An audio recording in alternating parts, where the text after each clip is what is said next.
Magandang hapon po. Andito ako si Troops Punay para mag-interview ng isang kasamahan natin sa Grab Food Rider. Meron po tayong mga katanungan. Simple lang po yung tanong natin. Ang unang tanong ay, ano ba ang pangalan mo?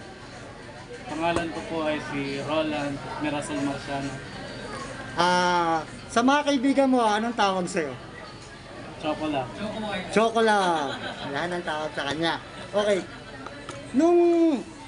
Bago ka naging Grab Food Rider, ano ba yung trabaho mo nung araw?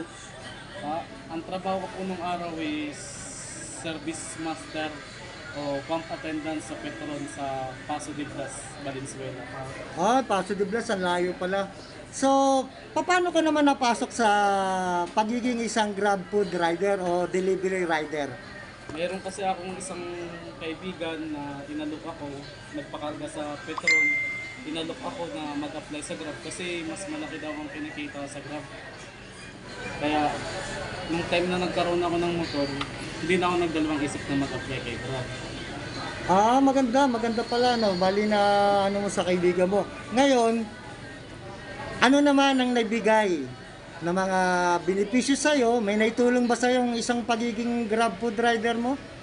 Sobrang laki ng naitulong sa akin ng pagiging Grab Food Rider. Kasi nung nasa kumpanya kasi ako, halos kapos ako sa kinikita ko, sa kinsenas, katapusan yung sinasahod ko, kulang pa kasi nagkakaroon pa ng mga utang-utang.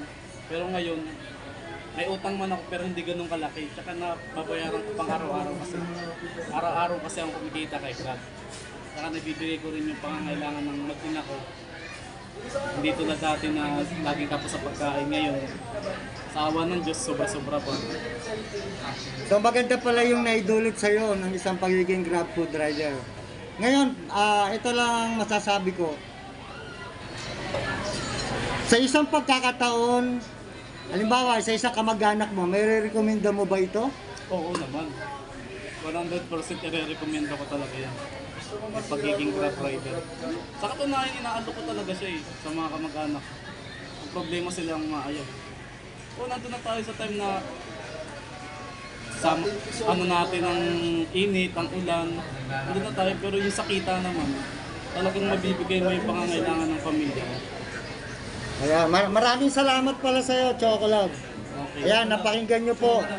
Napakinggan nyo yung ating isang kagrupo bilang isang Grab Food Rider.